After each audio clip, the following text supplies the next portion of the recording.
তৎকালীন শিক্ষামন্ত্রীর বাড়ির অফিসেই তৈরি হয়েছিল অযোগ্যদের তালিকা। সুপ্রিম কোর্টে লিখিতভাবে এমনটাই দাবি করল সিবিআই।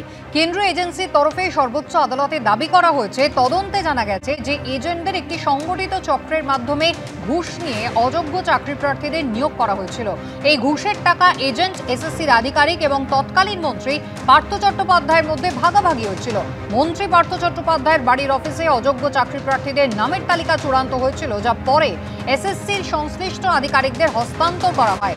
সিবিআই রিপোর্টে বলা হয়েছে, পুরো ষড়যন্ত্রটি তৎকালীন মন্ত্রী পার্থ চট্টোপাধ্যায়ের তত্ত্বাবধানে এবং তার সহ ষড়যন্ত্রীদের দ্বারা পরিচালিত হয়েছিল, যারা হলেন এসএসসির তৎকালীন চেয়ারম্যান সুবিরেশ ভট্টাচার্য, এসএসসির পরবর্তী চেয়ারম্যান এবং চেয়ারপারসন শর্মিলা মিত্র ও সৌমিত্র সরকার, মধ্যশিক্ষা পর্ষদের তৎকালীন সভাপতি কল্যাণময় গঙ্গোপাধ্যায়, এসএসসির উপদেষ্টা শান্তিপ্রসাদ সিনহা, এসএসসি তৎকালীন সচিব ও chairman Ashok Kumar Saha, SSC program officer Parna Basu এবং সমরজিৎ আচার্য সহ অনেকে।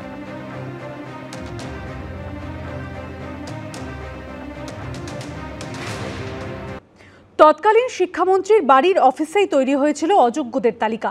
সুপ্রিম কোর্টে লিখিতভাবে এমনটাই দাবি করল সিবিআই। এমনকি তার সহ ষড়যন্ত্রী হিসাবে সুবিরেশ ভট্টাচার্য, শান্তিপ্রসাদ সিনহা সহ আরও অনেকের নামেরও উল্লেখ করেছেন কেন্দ্রীয় এজেন্সি। বিরোধীদের প্রশ্ন, খোদ শিক্ষামন্ত্রীর বাড়িতেই যদি অযোগ্যদের তালিকা তৈরি হয়, তাহলে 26,000 চাকরি বাতিলের দায় রাজ্য সরকারের হবে না কেন? আড়াই বছর আগে টাকার ও সোনার পাহাড়ের এই দৃশ্য রাজ্য রাজনীতির ইতিহাসের কালো অধ্যায় হিসেবে জায়গা করে নিয়েছে। নিয়োগ দুর্নীতিতে অভিযুক্ত পার্থ চট্টোপাধ্যায় এখন যখন বেসরকারি হাসপাতালে চিকিৎসাধীন, তখন হাজার হাজার যোগ্য চাকরি প্রাপক ও চাকরি প্রার্থীদের জীবন অনিশ্চিত, অন্ধকার। আর এই পরিস্থিতিতে সুপ্রিম কোর্টে লিখিত আকারে তাৎপর্যপূর্ণ দাবি করল সিবিআই। কেন্দ্রীয় এজেন্সির তরফে সর্বোচ্চ আদালতে দাবি করা হয়েছে, তদন্তে জানা গেছে যে এজেন্টদের একটি সংগঠিত চক্রের মাধ্যমে ঘুষ নিয়ে অযোগ্য চাকরি প্রার্থীদের নিয়োগ করা হয়েছিল। এই ঘুষের টাকা এজেন্ট, এসএসসির আধিকারিক এবং তৎকালীন মন্ত্রী পার্থ চট্টোপাধ্যায়ের মধ্যে ভাগাভাগি হয়েছিল। মন্ত্রী পার্থ চট্টোপাধ্যায়ের বাড়ির অফিসে অযোগ্য চাকরি প্রার্থীদের নামের তালিকা চূড়ান্ত করা হয়েছিল, যা পরে এসএসসির সংশ্লিষ্ট আধিকারিকদের হস্তান্তর করা হয়েছিল।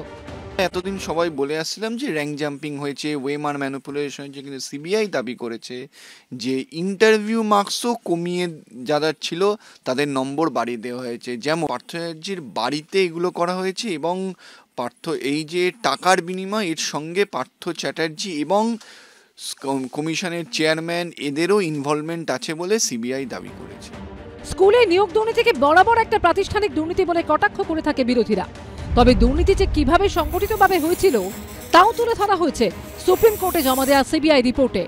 সেখানে বলা হয়েছে, পুরো ষড়যন্ত্রটি তৎকালীন মন্ত্রী পার্থ চট্টোপাধ্যায়ের তত্ত্বাবধানে এবং তার সহ ষড়যন্ত্রীদের দ্বারা পরিচালিত হয়েছিল, যারা হলেন এসএসসির তৎকালীন চেয়ারম্যান সুবিরেশ ভট্টাচার্য, এসএসসির পরবর্তী চেয়ারম্যান ও চেয়ারপারসন শর্মিলা মিত্র এবং সৌমিত্র সরকার, মধ্যশিক্ষা পর্ষদের তৎকালীন সভাপতি কল্যাণময় গঙ্গোপাধ্যায়, এসএসসির উপদেষ্টা শান্তিপ্রসাদ সিনহা, এসএসসির তৎকালীন সচিব ও চেয়ারম্যান অশোক কুমার সাহা, এসএসসির প্রোগ্রাম অফিসার পর্ণা বসু এবং সমরজিৎ আচার্য সহ অনেকে।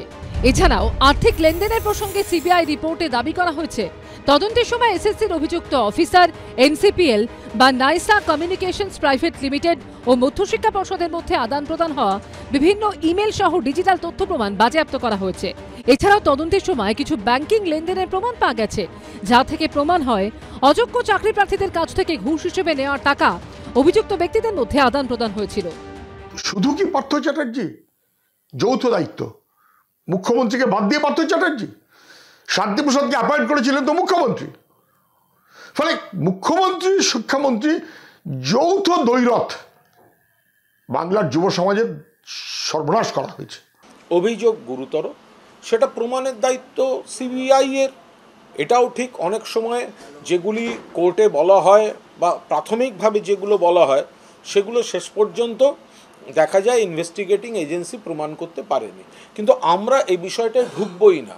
এই বিষয়টা কোর্টের বিষয়, তদন্তের বিষয়। যার বা যাদের বিরুদ্ধে সিবিআই এই অভিযোগ এনেছে তিনি বা তাঁরা এবং তাঁদের আইনজীবীরা এর উত্তর দেবেন।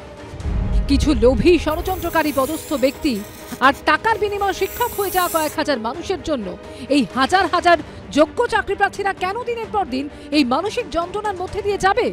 তাদের এই হেনস্থার দায় কি রাজ্য সরকার এবং এসএসসি নেবে? শৌভিক মজুমদার, আশাফুল হোসেন ও রঞ্জিত হালদারের রিপোর্ট, এবিপি আনন্দ।